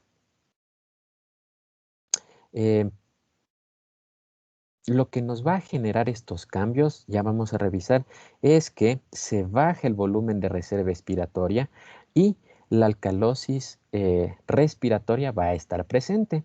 Pero si lo queremos ver en una forma total, el único cambio va a ser menos del 5%, como vemos la línea entrecortada. Solamente disminuyó en un 5%. Con respecto a la entrega de oxígeno, el consumo de oxígeno en una embarazada va a aumentar porque lo tiene que brindar a su feto, a su bebé. Principalmente si es que es nulípara y no es una gestación múltiple, solo va a aumentar un 20%. Si es que es múltiple, se le aumenta un 10% más. Esto va a estar determinado por lo que es la hemoglobina y el gasto cardíaco. Esto va a aumentar lo que es la diferencia materna de oxígeno arteriovenoso. Luego tenemos ahora sí el equilibrio ácido-base. Lo que les mencioné es justamente esto. El momento en que aumente el volumen tidal, disminuye la presión parcial de CO2, de dióxido de carbono. Por lo tanto, se aumenta el pH, lo que genera un desvío de la curva a la izquierda. Ya lo vamos a hablar. Pero si es que está este cambio en la reducción del CO2, va a existir en cambio un deseo de respirar de la paciente. Por lo tanto, le va a generar lo que es una disnea, la cual no sugiere una patología evidente en la paciente. Es solamente una disnea fisiológica. Las dos hormonas importantes en este proceso de la disnea es la progesterona y el estrógeno. En el caso de la primera, ¿por qué? Por el hecho de que trabaja o actúa en el centro regulador de la respiración. Lo que va a hacer es aumentar la sensibilidad a la respuesta quimiorrefleja al dióxido de carbono. En cambio, los estrógenos lo que generan es una reducción de la presión parcial del dióxido de carbono en la sangre. Entonces, si es que ya tenemos un aumento del pH, lo que genera es una alcalosis respiratoria. Una forma de poder controlar esta alcalosis respiratoria es disminuir los niveles de bicarbonato. Se estudió y se determinó que los niveles bajan de 26 a 22 en las mujeres embarazadas. Eh, a pesar de que el pH aumenta muy poco, se desplaza la curva de disociación de oxígeno hacia la izquierda. ¿Qué quiere decir esto? Genera el efecto Bohr, es decir, incrementa la afinidad de hemoglobina materna por el oxígeno, reduciendo de esta manera la capacidad de liberar el oxígeno. Eh, una forma de compensarlo también va a ser el 2,3 difosfoglicerato. Este va a estar presente en los eritrocitos maternos, lo cual nos va a ayudar a que este desplazamiento a la izquierda se cambie y ahora se desplace a la derecha. Por lo tanto, esta reducción del dióxido de carbono genera la hiperventilación materna, pero también ayuda a transferir el CO2 del feto hacia la madre y poder oxigenar al feto también. Pasamos al sistema urinario. En el sistema urinario van a existir cambios notables. Ya nos vamos a dar cuenta, muchos motivos de consulta. El riñón aproximadamente va a crecer 1 centímetro. Entonces, tenemos aquí una imagen que nos determina el incremento tanto en la tasa de filtración como en el flujo plasmático renal. Va a ser tanto la evaluación en la gestación como posparto. Tenemos en el de color rojo lo que es el flujo plasmático renal y en el caso del azul la tasa de filtración glomerular. Entonces, se ha mencionado de que la tasa de filtrado glomerular aumenta en un 25% después de la segunda semana tras la concepción y 50% en el comienzo del segundo trimestre, justo aquí. Por eso vemos este aumento marcado. ¿A qué se debe? A que existe una hiperfiltración por, primero, la hemodilución que se causó por la hipervolemia. Esto conduce a una reducción en la concentración de proteínas y genera una mayor circulación en cuanto al glomérulo. Se puede incrementar hasta en un 80% ese flujo plasmático renal previo al final del primer trimestre. Como tenemos niveles elevados de filtrado glomerular, nuestra paciente, ¿qué es lo que va a presentar? Un aumento en la frecuencia urinaria y que en las noches va a presentar nicturia. Esta nicturia se evidencia hasta en un 80% de todas las embarazadas, entonces es muy común. Eh, Después, justamente en el puerperio, nos damos cuenta cómo el filtrado glomerular persiste elevado durante el primer día de posparto para luego reducir. ¿Todo por qué? Porque se revierte esta hipervolemia y esta hemodilución a la segunda semana de posparto. Además, se han mencionado algunos factores determinantes. Tenemos a la relaxina, el óxido nítrico y la gelatinasa. En el caso de la relaxina, aumenta la tasa de filtrado glomerular como el flujo sanguíneo renal. Luego, este también va a ir de la mano porque va a aumentar el óxido nítrico. Ya vimos el efecto del óxido nítrico, que es la vasodilatación. Ahora va a ser específicamente del riñón. Se va a vasodilatar, va a disminuir la resistencia arteriolar y por lo tanto aumente el flujo plasmático. Y la gelatinasa, que también se ha mencionado que genera una vasodilatación renal y una hiperfiltración. Otra vez tenemos que tomar en cuenta la postura materna. ¿Por qué? En el caso de que nuestra paciente esté al final del embarazo, la tasa de excreción de sodio en posición supina es menos de la mitad que en la posición de cúbito lateral. Entonces ya determinamos que la posición es importante. Y luego también por el embarazo puede existir un incremento en la excreción renal de nutrientes. ¿Cuáles? Aminoácidos y vitaminas solubles en agua. En cuanto a las pruebas de función renal, la más importante va a ser la creatinina. Estos son los niveles séricos normales de creatinina. Van a disminuir durante el embarazo. Tienen como un promedio, una media, 0,7 a 0,5 miligramos sobre decilitro.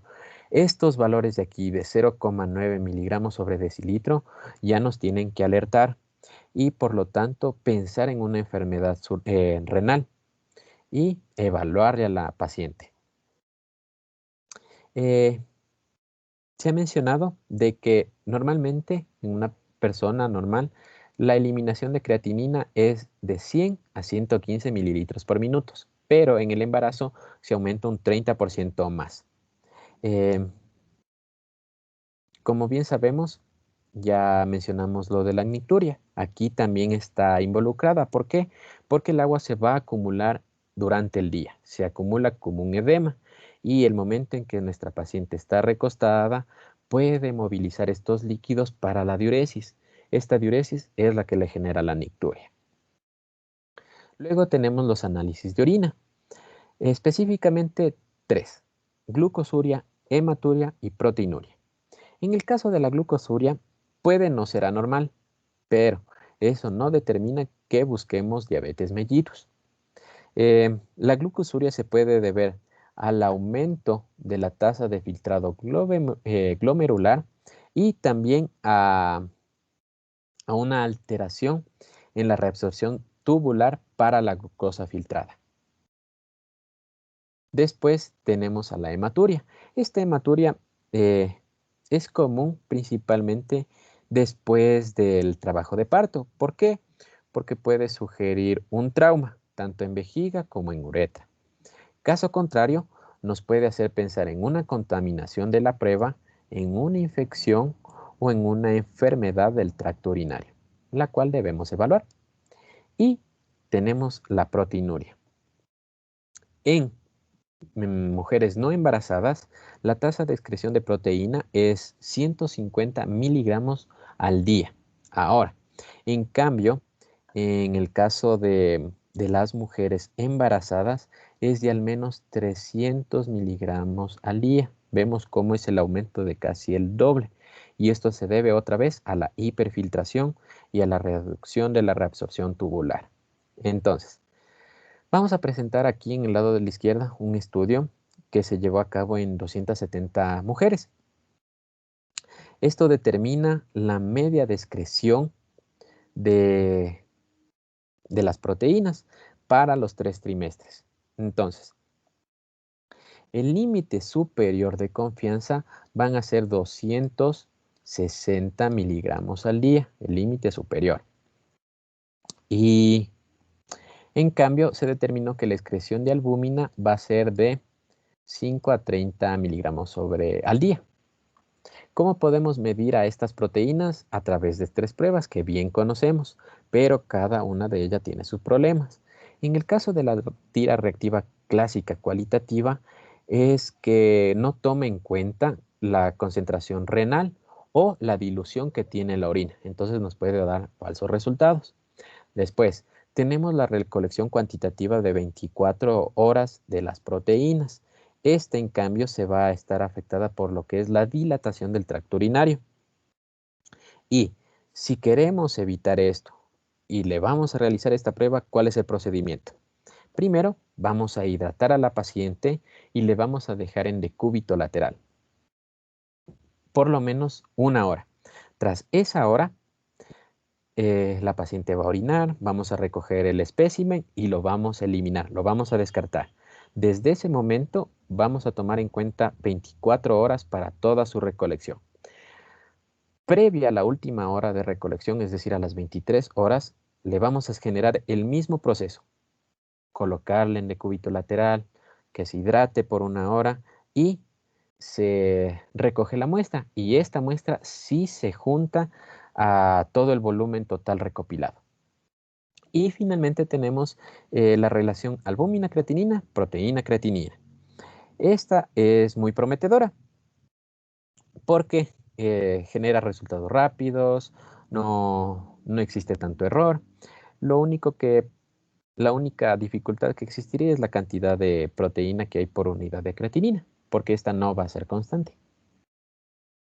De allí pasamos a los uréteres. Los uréteres, como bien sabemos, van a estar afectados porque el útero al crecer va a desplazar, los va a comprimir y va a descansar sobre los mismos. Por lo tanto, nos podemos dar cuenta cómo el tono intraureteral va a estar aumentado en las mujeres y lo que genera es una dilatación ureteral. En el 86% de los casos, esta dilatación va a ser en el lado derecho. Y aquí tenemos un ejemplo. Tenemos una radiografía que justamente en el lado derecho tenemos una hidronefrosis y en el lado izquierdo también tenemos una hidronefrosis. ¿Cuál es el cambio? Que en el lado derecho es más acentuado que en el lado izquierdo. Esto de que esta afección por los lados se puede deber a diversos factores, la vascularización del ovario, cómo está el útero, también el hecho de que en el lado izquierdo se amortigua con el colon sigmoideo, entonces todo esto puede generar cambios. Además, se ha mencionado de que el uréter se va a alargar, pero va a presentar curvas, como nos damos cuenta aquí, esta curva que tiene justamente aquí y acá. Y luego también en la otra imagen, estas curvaturas, las cuales pueden ser simples o dobles, pero que no generan un mayor problema, por el hecho de que se ha evaluado en mujeres no embarazadas y embarazadas, se les realizó una uteroscopía y no hubo algún problema, no hubo ninguna complicación asociada. Luego tenemos a la vejiga.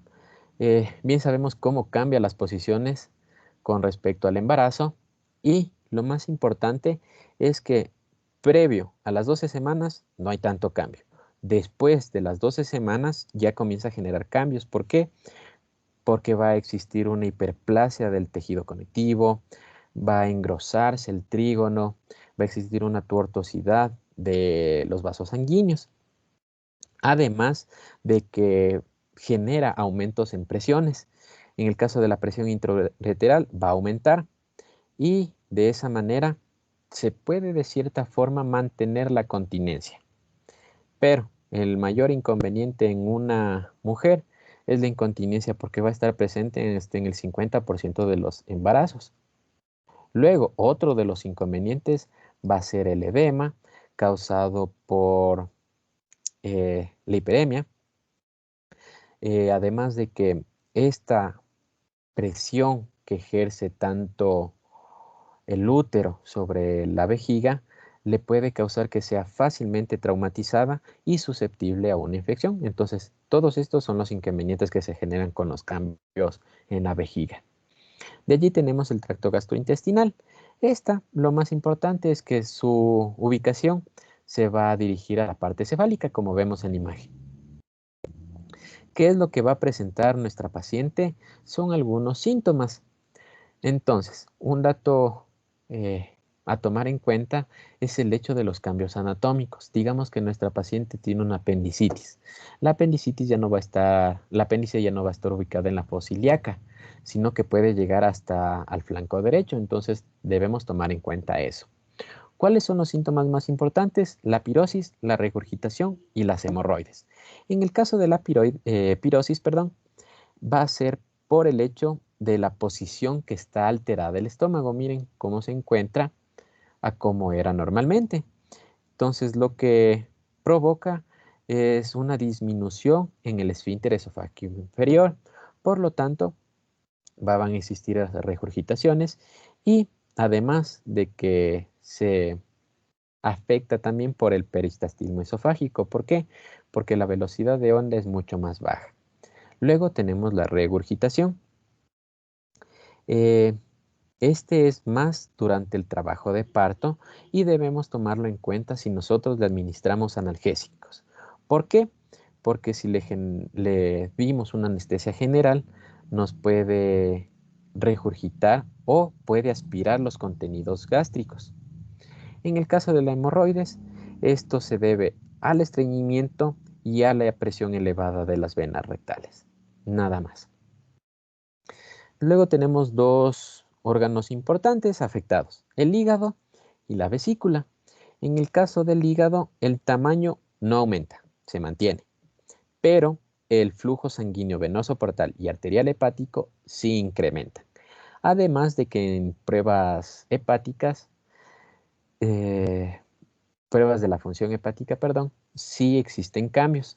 Tenemos justamente aquí algunas pruebas con sus diferentes cambios. La fosfatasa alcalina se duplica, el aspartato transaminasa, la nina transaminasa, la gamma glutamil transpeptidasa y la bilirrubina sí disminuyen en forma ligera y la albúmina sérica también se disminuye. Se ha mencionado de que en mujeres no embarazadas tienen niveles de 4,3 gramos sobre decilitros y en cambio en la mujer embarazada disminuye a 3. Entonces sí existe cambio. Luego tenemos a la vesícula biliar. Esta lo que más nos interesa es que nos puede generar cálculos biliares. ¿Por qué?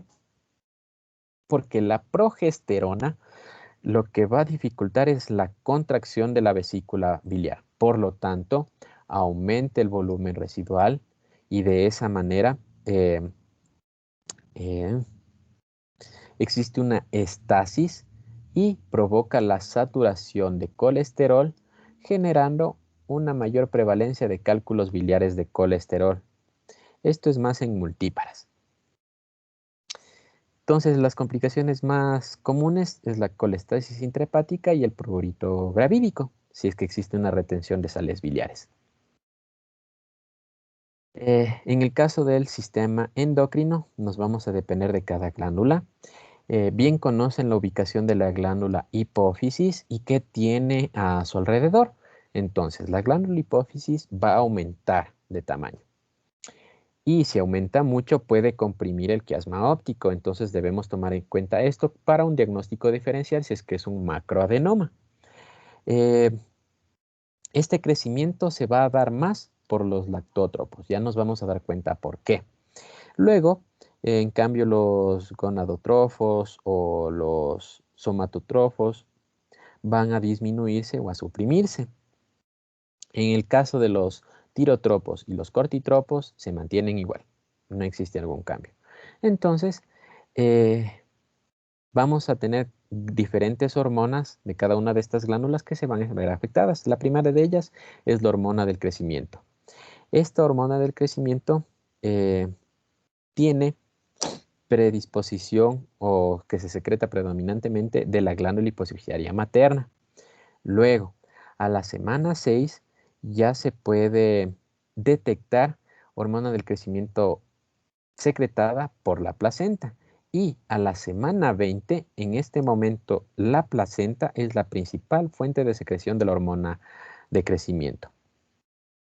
Estos son las concentraciones de hormona de crecimiento en suero y en líquido amniótico. Y los valores séricos maternos. Con respecto a esto, es que aumentan lentamente en las 10 semanas, van a generar una meseta para en las 18 semanas mantenerse en 14 nanogramos. Luego tenemos a la prolactina. Esta prolactina va a estar aumentada durante el embarazo normal. Se aumenta hasta 10 veces mayor, llegando a concentraciones de cerca de 150 nanogramos sobre mililitro. ¿Cuál es la función principal? Asegurar la lactancia. ¿Por qué? Se ha demostrado de que si no existe un estímulo de la prolactina o existe una deficiencia aislada de prolactina, la mujer no podrá lactar. Entonces es de vital importancia tomar en cuenta esto. Lo que genera va a ser cambios en cuanto a la síntesis, mitosis de las células epiteliales glandulares y las células alveolares de la mama. En el líquido amniótico va a estar presente hasta 10.000 nanogramos sobre mililitro. Esto alrededor de las 20 a 26 semanas. Después de esto disminuye. Mm, no hay una, no hay una teoría o algo confirmado de cuál es la función de que tenga tanta cantidad de prolactina, pero lo que puede pensarse es evitar la deficiencia de agua en el feto. Luego tenemos a la oxitocina y a la hormona antidiurética. En el caso de la primera, van a existir diversos mecanismos que promueven la inactividad de los sistemas de oxitocina y en cambio la hormona antidiurética no va a cambiar durante el embarazo. Pasamos así a la glándula tiroides. Esta sí es importante. ¿Por qué? Porque aumenta la producción de hormonas tiroides. Como vemos, 400 a 100%. Si aumentan la producción de hormonas tiroides, va a agrandar la glándula por el hecho de la vascularización, pero esto no determina de que exista una tiromegalia. Si es que existe tiromegalia, tenemos que evaluar a nuestro paciente por alguna patología asociada. Tenemos niveles de tirotropina que no aumentan, pero que en el caso de la hormona estimulante de la tiroides y la gonadotropina coriónica humana tienen una similitud. ¿Por qué? Porque las subunidades alfa son idénticas. Entonces, si aumenta la gonadotropina, causa un aumento de la estimulación tiroidea. Es por ello que aquí, como vemos en la imagen, tenemos un aumento de la gonadotropina que genera la disminución de la tirotropina, pero esto genera un aumento en lo que es la producción de hormonas tiroides. Después mencionamos de que la proteína transportadora, es decir, la globulina fijadora de tiroides, va a aumentar, teniendo como auge las 20 semanas, como vemos en la imagen. Va a tener su auge en las 20 semanas, lo que determina el aumento de T4 y el aumento de T3. Pero este aumento es de los valores totales, no de los libres. Específicamente de la T4, aumenta bruscamente a las 6 a 9 semanas y a las 18 semanas alcanza un nivel estable. En un principio, el feto va a estar determinado por la tiroides materna, es decir, la T4 materna. En el caso de la hormona estimulante de la tiroides, va a funcionar también para la del feto, para así estimular la hipófisis. Se ha mencionado de que a las 10 a 12 semanas el feto todavía no comienza a concentrar yodo. A las 20 semanas ya existe secreción de la hormona tiroidea. Y al nacer, 30% de la T4 es de origen materno. Con respecto a las pruebas de función tiroidea, pueden generar ciertas confusiones por el hecho de que se pueden generar diagnósticos erróneos, tanto de un hipertiroidismo subclínico como un fracaso para identificar mujeres con hipotiroidismo. Entonces aquí tenemos los valores referenciados normales, 0,4 a 4.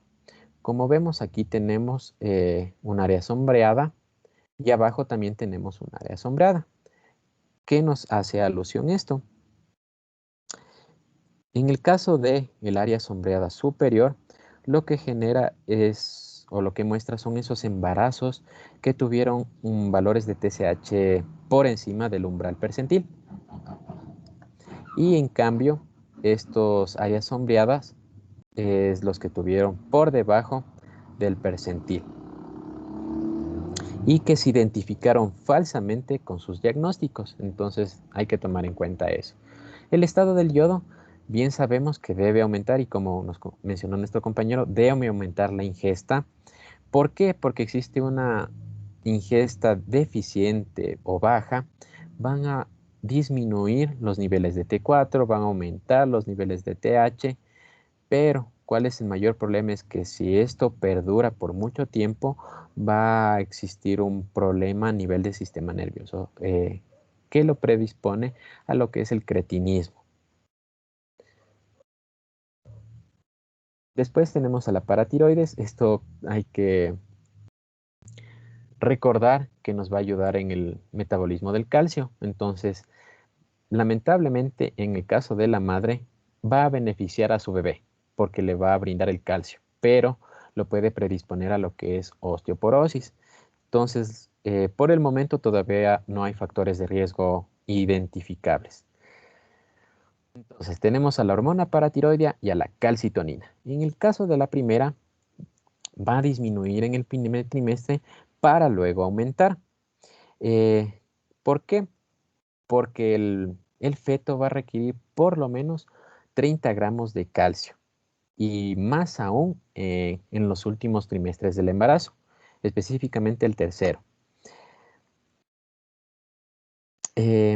Aquí vamos a tener algunos datos que nos mencionan cuál es la cantidad de calcio que debe absorber la madre, que serían 400 miligramos diarios.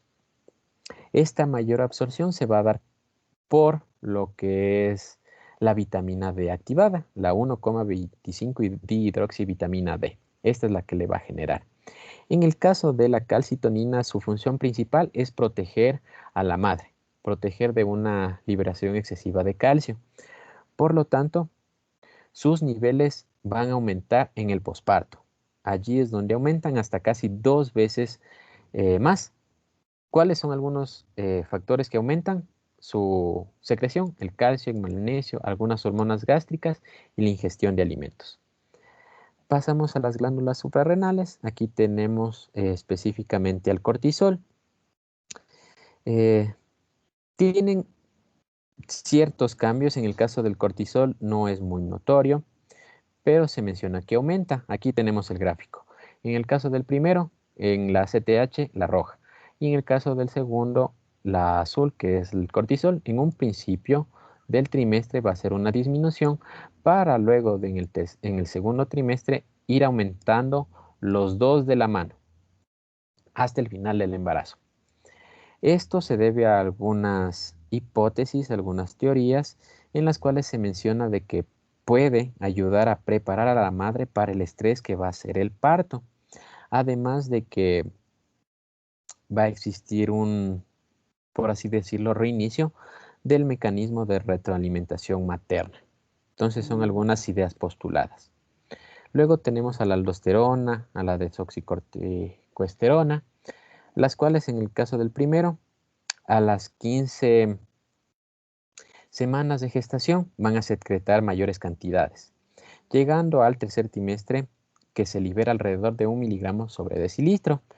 Esto, en el caso de que la paciente ingiera poco sodio, va a aumentar aún más la cantidad de aldosterona secretada. Lo que ayuda va a ser en la protección contra la progesterona y el péptido natriurético atrial, que ya lo hablamos anteriormente. También se ha mencionado de que la aldosterona más el cortisol van a ayudar en lo que es el crecimiento del trofoblasto y el crecimiento del tamaño de la placenta. En el caso de la desoxicorticosterona, se ha mencionado que aumentan progresivamente durante el embarazo, llegando a aumentar hasta 15 veces los niveles plasmáticos, llegando que a término son 1500 picogramos sobre mililitro. Y tenemos los andrógenos. En el caso de los andrógenos, aumentan durante el embarazo, pero aquí tenemos que toda la cantidad de androstenediona y testosterona que aumentaron se van a convertir en estradiol. ¿Esto por qué se debe? Por la placenta. La placenta es lo que le va a cambiar, específicamente de testosterona a 17 beta estradiol.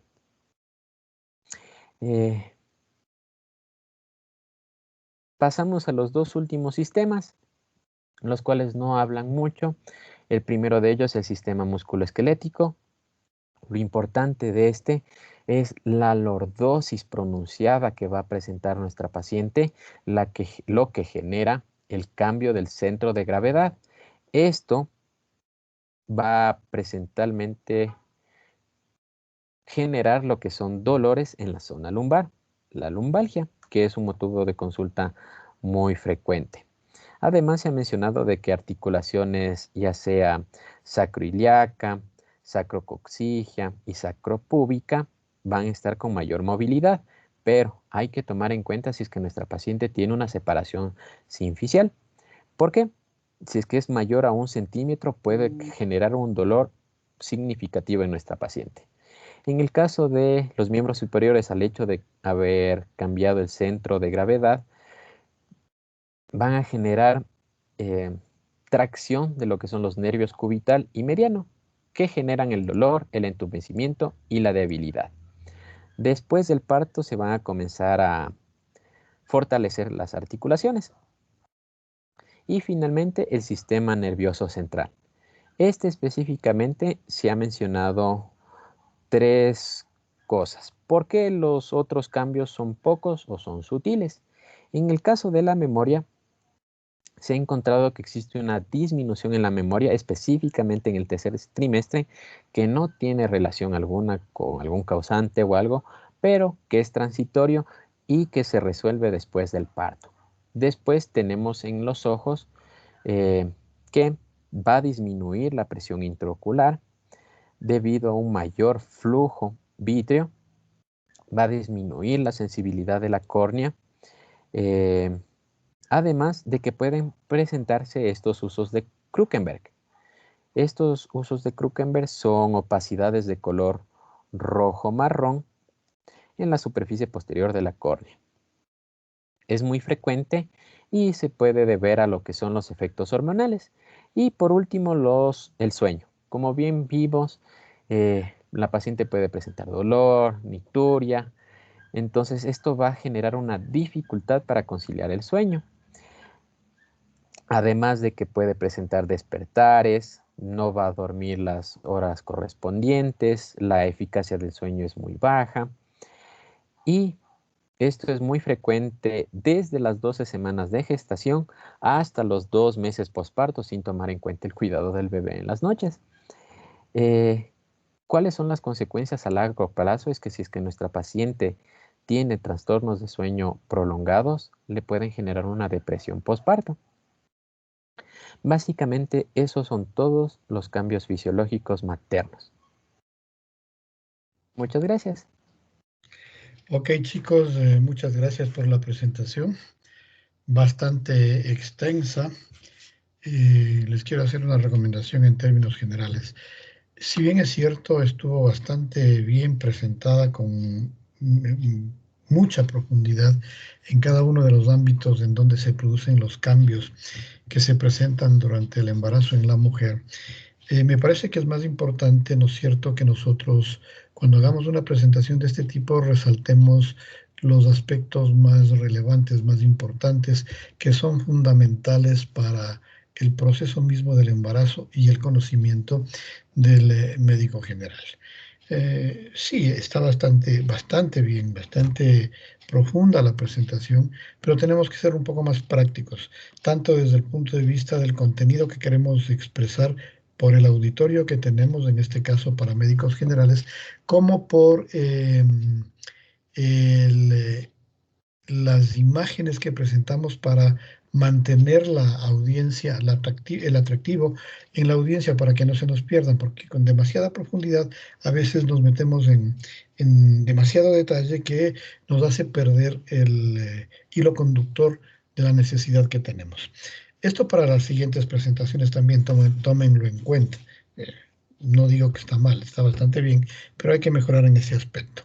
Yo solamente quiero hacer unas 3 observaciones con relación a algunos conceptos que se emitieron para que mejoremos el conocimiento y sobre todo en alguno de ellos no nos quede duda porque puede quedar flotando en el ambiente que ese es un cambio fisiológico y me refiero específicamente al prolapso genital. Sí es cierto que el parto y sobre todo el número de partos es uno de los factores más importantes en la presencia de prolapso genital de cualquier tipo, cistocele, rectocele o histerocele o incluso el global en el que compromete todos los órganos del proceso reproductivo del piso pélvico.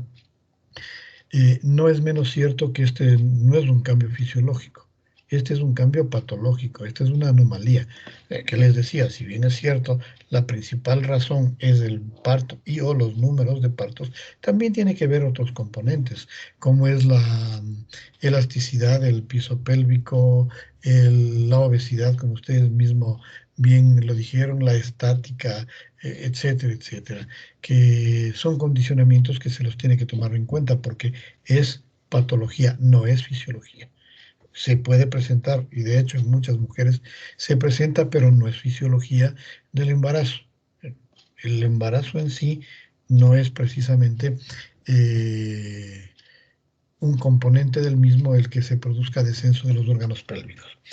Ese solamente como concepto que hay que aclararlo para que no nos quede un vacío y que ustedes cuando los que se dediquen a la ginecología y los que hagan medicina general y tengan la oportunidad de ver pacientes de este tipo sepan que estamos hablando de una patología que hay que corregirla.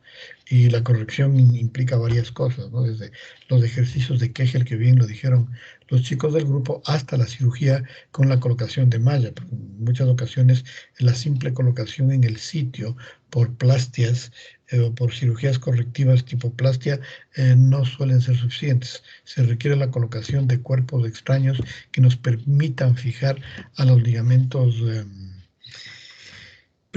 Se me fue el nombre, en todo caso, los que van desde el borde inferior del pubis hasta la espina ciática. No me acuerdo el nombre, se me fue el nombre en este momento de ese ligamento. Lo cual ya es hablar de otro cuento. Como ustedes pueden ver, los cambios que se producen en el embarazo son realmente determinantes, son importantes, son fundamentales. En términos macro, o como síntesis, podríamos decir que aumenta el funcionamiento y la capacidad en la mayoría de aparatos y sistemas del organismo de la mujer, excepto en el respiratorio, en términos globales me refiero, porque hay algunos específicos que ustedes bien lo puntualizaron, en los cuales algunos parámetros, algunos índices biológicos disminuyen y otros aumentan. Pero en términos macro, el aparato cardiocirculatorio, el volumen plasmático, la capacidad circulatoria, etcétera, etcétera, eritrocitos, sangre, tiene más o menos de aumento un 40%, en tanto que la función respiratoria disminuye. No disminuye mucho porque se ensancha un poco el tórax, aumentando más o menos la capacidad, pero en términos reales disminuye la capacidad pulmonar materna de tal manera que al final del embarazo inclusive puede haber dificultades en la respiración, hechos por los cuales la etapa del embarazo, que si bien es cierto es fisiológica, ya está definida como una etapa de riesgo de la mujer, no que no sea fisiológica, es una etapa fisiológica. pero que ya tiene su nivel de riesgo, como ustedes ya lo saben.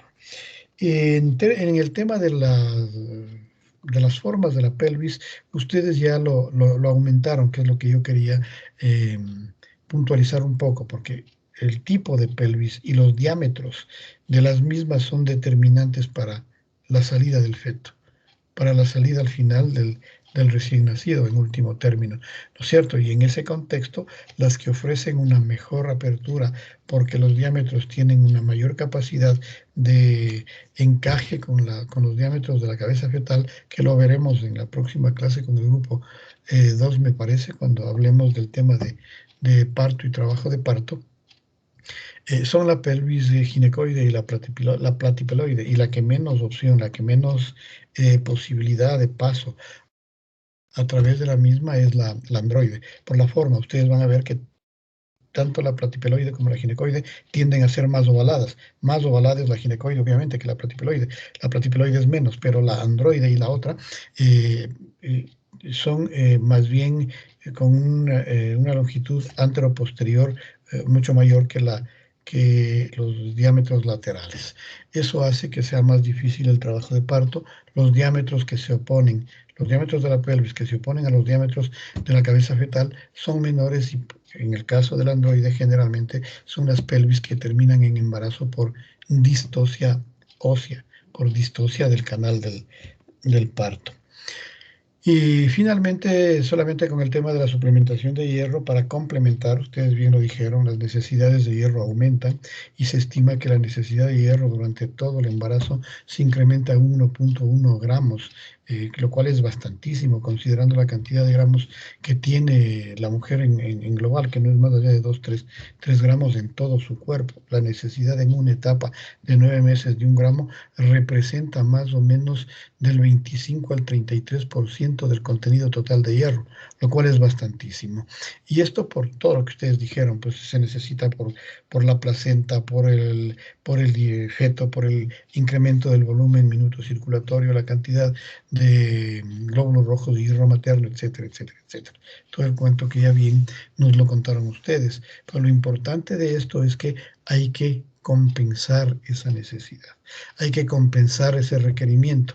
Por eso es que el Ministerio de Salud Pública de nuestro país tomó la sabia decisión allá por los años 80 de suplementar a todas las mujeres embarazadas a partir de las 20 semanas con hierro oral, porque además se consideró objetivamente el hecho de que en nuestro país, en las mujeres sobre todo, la anemia es prevalente. Se demostró que más del 60% de mujeres de nuestro país estaban o en anemia o borderline, es decir, con los valores en el límite, lo cual provocaba, ¿no es cierto?, que en el embarazo, con el incremento de la necesidad de hierro, entren en fase de anemia. Para evitar esto, el ministerio dijo, listo, a partir de las 20 semanas, todas las mujeres embarazadas me toman hierro oral para evitar que se presente la anemia durante esta etapa, y además considerando que en el trabajo de parto y en el parto va a perder también sangre, alrededor de 500 mililitros, con lo cual también pierde hierro y la anemia se puede complicar. Solamente estos pequeños detalles complementarios de la presentación. Les felicito, chicos.